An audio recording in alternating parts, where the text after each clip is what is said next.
বানাবে, ডান্সার বানাবে, এই চিন্তায় দিন রাত ব্যস্ত। কথা কোন ঠিক না বেঠি? আজকে শহরে অঞ্চলে ছোট ছোট মেয়েগুলোকে নাচের স্কুলে ভর্তি করে দিয়েছে। আমি বগুড়া শহরে নামাজ পড়াই, আমার এক মুসল্লির বাড়িতে গেলাম, মেয়েটার জন্মদিন।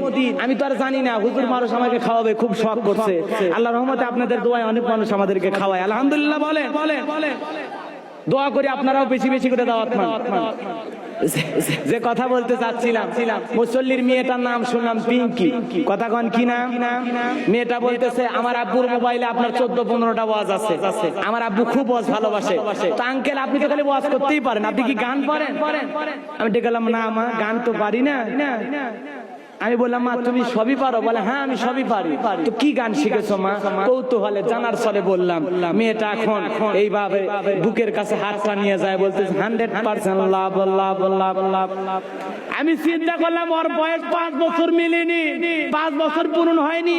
এই বয়সে যদি এই পিচ্চি মেয়ে 100% লাভ লাভ কয়, বড় হয়ে কয় পার্সেন্ট হবে চিন্তা করে।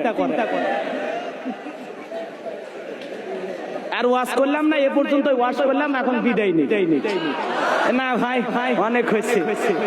আজকে আপনার মেয়েটাকে শিল্পী বানালেন মানে জাহান্নামের দরজায় ঠেলে দিলেন। কথা বলেন ঠিক না ঠিক? ছেলেকে গিটারওয়ালা জামা, সিনেমাওয়ালা জামা ওগুলো কিনে দিলেন মানে ছেলেকে নায়ক বানানোর প্রশিক্ষণ দিলেন।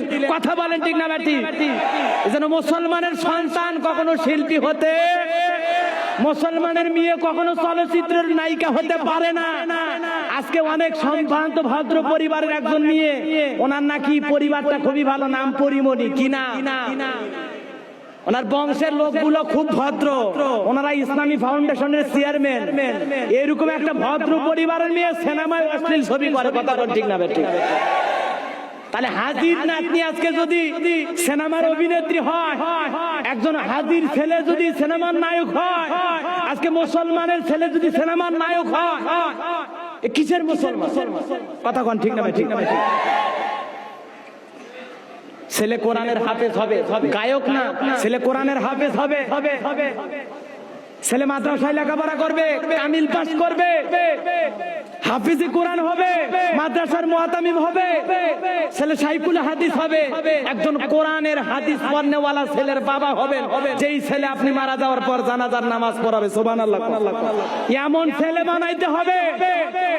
আজকে যে ছেলে চালাক, যে ছেলে খুব ট্যালেন্ট বুদ্ধিমান, ওই ছেলেকে দেখে বেজি ধরে খায়। কথা কোন ঠিক না ঠিক?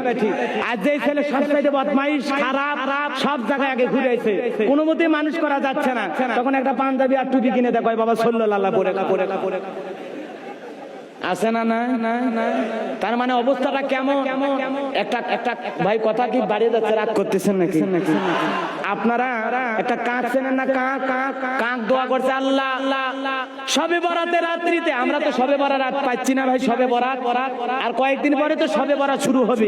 জীবনে কোনোদিন নামাজ পড়ি আর না পড়ি, অন্তত ওই দিনে অন্তত মসজিদের নাম্বার 1 কাতারের মুসল্লি হওয়ার চেষ্টা করি।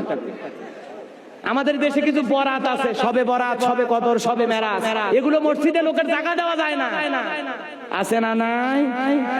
আপনার ফরজের ইবাদতের খবর নাই, আপনি নফল নিয়ে টানাটানি করেন, মুস্তাহাব নিয়ে কি আমদানি। মনে হয় ইবাদতের মৌসুম, ধান কাটার একটা মৌসুম আছে, তারপরে আপনার মনে করেন চাল ডাল করার একটা মৌসুম আছে, তারপরে পান খাওয়ার একটা মৌসুম আছে, মানে বিভিন্ন আবাদের একটা মৌসুম থাকে না? ইবাদতের একটা মৌসুম শুরু হয়ে গেছে। শবে বরাত মানে ওই রাতে যত অপরাধ গুনার কাজ করছি একেবারে ভাগ্যের খাতায় সিলগারা মারিয়ে নতুন করে আবার খাতা শুরু করা লাগে। এজন্য শবে বরাতে যায় ভাগ্য পরিবর্তন করার চেষ্টা করি। কথা কর ঠিক না ঠিক? ওই শবে বরাতে রাতে কাক দোয়া করেছে, আল্লাহ এত মানুষের বাড়িতে খাবার খাইলাম, একটা কৃপণের বাড়িতে একটা রুটি খাওয়ার সুযোগ করে দিও। এই দোয়া তোমার কাছে করলাম আল্লাহ, একটা রুটি কি কৃপণের বাড়িতে আমি খাবো না? এই দোয়া করেছে।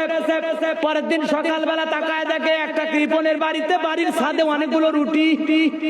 চিন্তা করলাম আল্লাহ, দোয়া করলাম রাতের বেলা আর কবুল করলাম সকাল সকালবেলা আসলে তুমি আল্লাহ জোরে কোন সুবহানাল্লাহ কা খুশি হয়া একটা রুটি নিয়ে দৌড় মারা শুরু করছে। এই দৃশ্য কৃপণ দেখে ধাবরাইতে দৌড়াতে ডালে বললে ঢেল মারে, কুবাইতে কাক উঠতে উঠতে নদীর কাছে আসছে। এখন নদী পার হয়ে যায়, কৃপণ তখন বলে যা ফি সাবিলিল্লাহ, আল্লাহ রাস্তায় দিয়ে দিলাম। কাক চিন্তা করে ওরে জালে আল্লাহ রাস্তায় যদি দিবি এতক্ষণ কার পিছনে দৌড় মারলি।